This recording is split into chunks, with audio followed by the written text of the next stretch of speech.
你是否想过，人与人之间的差异究竟是由什么决定的？是天赋、勤奋，还是别的什么？斯坦福大学心理学教授卡罗尔德维科在《终身成长》中提到，决定人与人之间差异的不是天赋，不是勤奋程度，而是思维模式。一个人的思维层次就是他的人生上限。今天我将为您分享7种顶级思维方式，让你离成功更进一步。一滴水的重量大约是一只蚊子的50倍，再加上下落时的加速度，它对于蚊子的冲击力不亚于一辆重型大巴车全速撞到人身上。那为什么下雨天大多数蚊子能够安然无恙呢？美国一位教授用高速摄像机拍下了蚊子在雨中逃生的场景。当雨滴打在蚊子的翅膀和腿部时，蚊子会被向击中一侧倾斜，然后侧身翻滚，让雨滴从身侧滑落。蚊子身上布满了疏水的材料，就像荷叶一样，所以只要伸胳膊腿就能优雅地脱身。而当雨滴直接击中蚊子时，蚊子会先顺应雨滴强大的推力，与之一同下落，随后迅速侧向微调，与雨滴分离并恢复飞行。雨滴再重，蚊子都能逃出升天，就是因为它能随着环境和形势的变化不断调整自己的应对策略。这也印证了达尔文在进化论中提到的观点，能够生存下来的物种不是那些最强壮的，也不是那些最聪明的，而是那些对变化做出最快速反应的。英特创始人安迪·格鲁夫曾提出过10倍速变化理论，外界变化永远要比我们预料的快10倍。不信你看，有多少看似稳定的铁饭碗已经被变化摔了个粉碎？多少曾经风光无限的工作正在被智能科技所取代？时代的潮水奔涌向前，想要立身安稳，不妨学学雨中的蚊子，主动拥抱变化。人只有主动改变自己，才能在不确定中拥有确定性。2战时期，哥伦比亚大学有个统计研究小组，负责为美国空军分析数据，制定最优战略。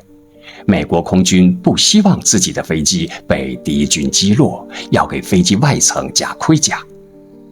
但这存在一个矛盾，盔甲覆盖不足就会导致防御不足，盔甲过多则会影响飞机的灵活性，依然会导致防御不足。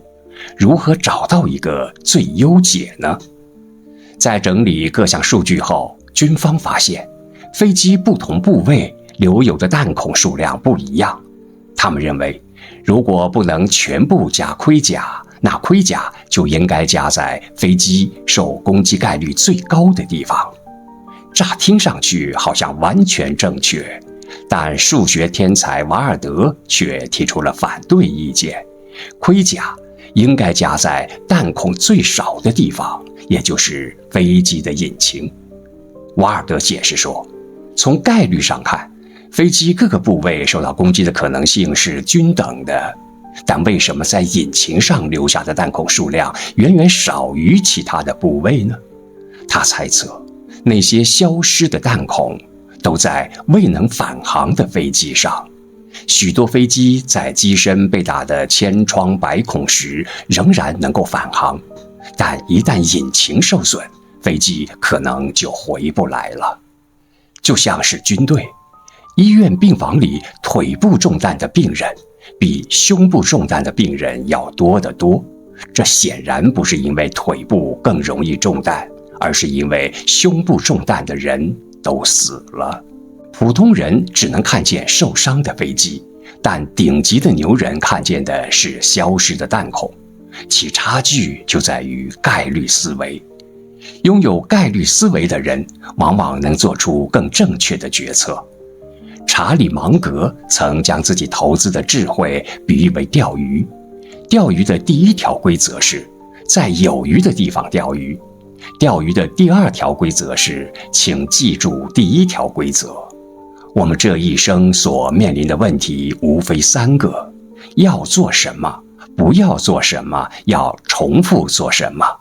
概率思维让我们明白哪些事可以做，哪些事不能做，哪些事情需要长期做。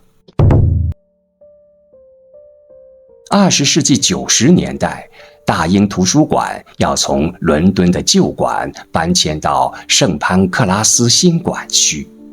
旧馆藏书有1300多万册，据估算，搬家费高达350万英镑。如果你是馆长，能想到什么办法降低工程预算？雇佣更便宜的工人，降低运输成本。但在巨大的工程量面前，种种方案似乎都是杯水车薪。拥有顶级思维的人是怎么做的呢？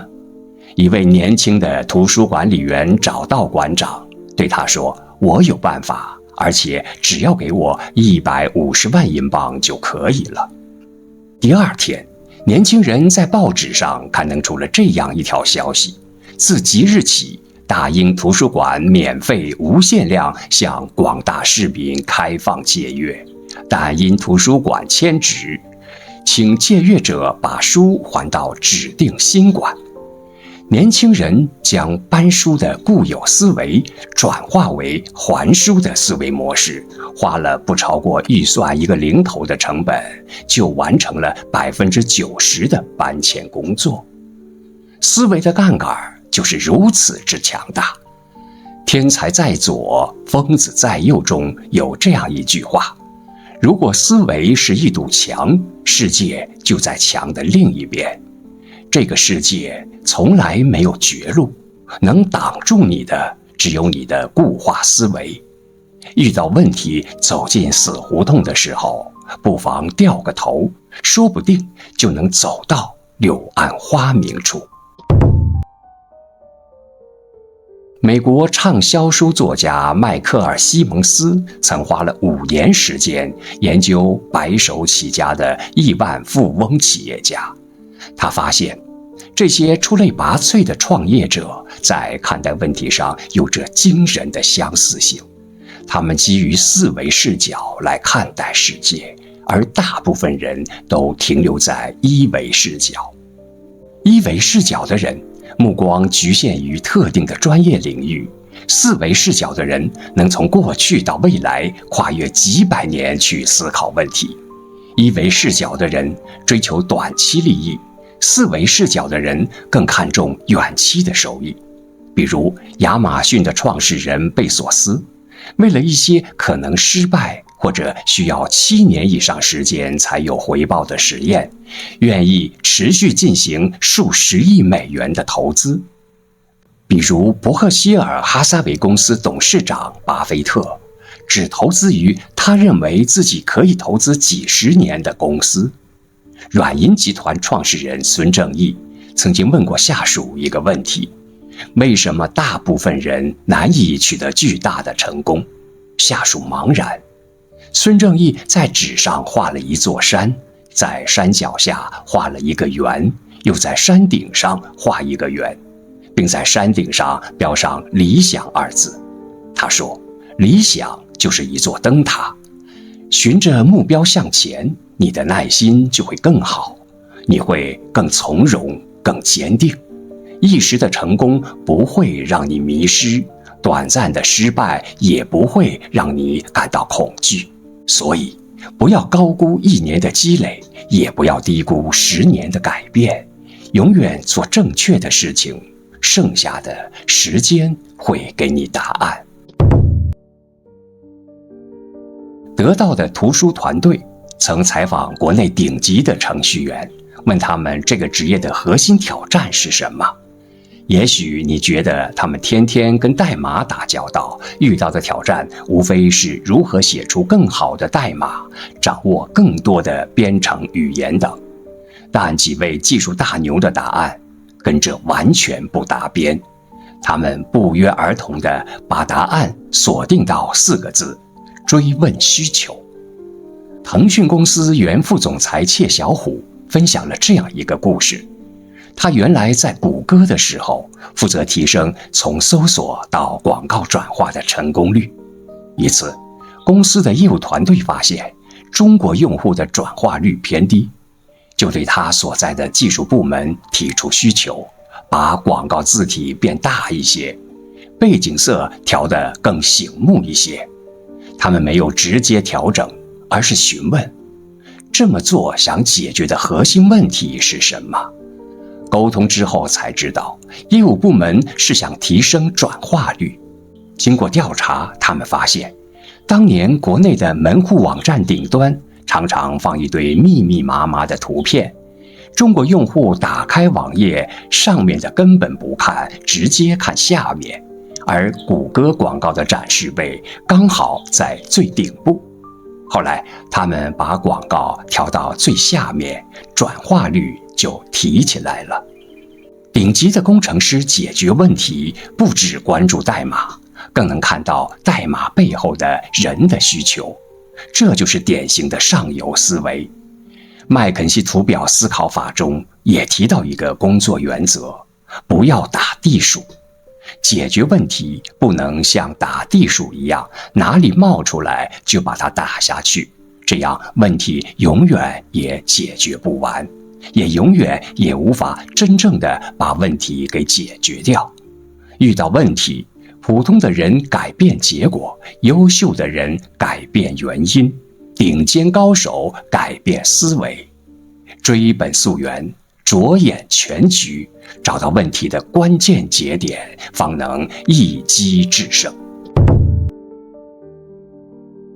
日本北海道大学的进化生物研究小组曾做过一个实验，他们对3个分别由30只蚂蚁组成的黑蚁群进行追踪，以观察它们的分工情况。他们发现，在族群里，大多数蚂蚁都很勤快，忙着清理蚁穴、搬运食物、照顾幼蚁。但是，一些蚂蚁却格外懒惰，在其他蚂蚁忙碌的时候，它们经常探头探脑，东张西望。生物学家把这一部分蚂蚁叫做懒蚂蚁，并在它们身上做了标记。令人惊讶的是，当研究小组断绝蚁群的食物来源之后，那些勤快的蚂蚁仿佛顿时乱作一团，反倒是那些被打上标记的懒蚂蚁从容不迫地带着蚁群寻找新的食物来源。原来懒蚂蚁们不是真的懒，它们只是把勤奋的时间都花在了侦查上，这就是著名的懒蚂蚁效应。你是否也陷入过勤奋的蚂蚁的误区呢？有一位心理学专家教授列过一个资测表：一、花大量时间做事情中最容易的环节，还自满于没有功劳也有苦劳；二、以准备的名义拖延，看上去很忙，但事情没有任何进展；三、从来不验证工作成果；四、读了很多书，但从不总结规律，即使总结了规律，也没有用到实践中。如果你有以上的迹象，是时候做出改变了。在埋头赶路时，记得时不时抬头看看远方。19世纪中叶，心理学家库尔特·考夫卡曾提出过一个场域理论。外在的环境分为2类，一类是地理环境，另一类是行为环境。地理环境即现实的环境，行为环境是臆想中的环境。人的每一个行动均被行动所发生的场域所影响。考夫卡讲了这样一个故事：一个冬日的夜晚，一男子在风雨交加中骑马来到一家客栈，门前铺天盖地的大雪覆盖了一切道路和路标。他很高兴在黑夜中找到这样一个安身之所。店主诧异地到门口迎接这位陌生人，并问客从何来。男子直指客栈外面的方向。店主听闻，用一种惊恐的语调说：“你是否知道，你已经骑马穿过了康斯坦斯湖？”闻及此事，男子当即倒闭在店主脚下。该男子在骑马过湖时，湖泊是地理环境，而他的臆想中的环境则是冰天雪地的平原。倘若那个男子事先知道他要途经一个大湖，他绝不会有勇气在上面策马奔腾。也正因为他臆想中的环境是坚硬的平地，才在闻及他骑马穿过湖泊时大惊毙命。人是环境的产物，改变自己最好的方式就是永远把自己置于能滋养自己的环境中。想要提高专注力，就尽量给自己营造无人打扰的环境，学会屏蔽纷扰。想要提升认知力，就请卸载低密度、低质量的短视频的软件，咀嚼经典读物。想要心态积极，就要远离让你焦虑的东西，少和人纠缠，多看大自然。如果你对自己的现状不满，那就从换个环境开始改变自己，就现在。认知红利中说，你这辈子的成就最终能达到多高，是靠你的思维模式支撑起来的。思路决定出路，思维到不了的高度，脚步也无法抵达。而你看过的书、走过的路、历过的事、遇到的人，都是你思维升级的垫脚石。持续不断在世上磨，在心上练，在尘中悟，终有一天，你将跳出禁锢自己的圈子，看到更大的世界。好，今天的分享就到这里。如果你也喜欢这个视频，不要吝啬你手边的点赞，你也不妨关注、分享及在下方留言。我们在下个视频再见。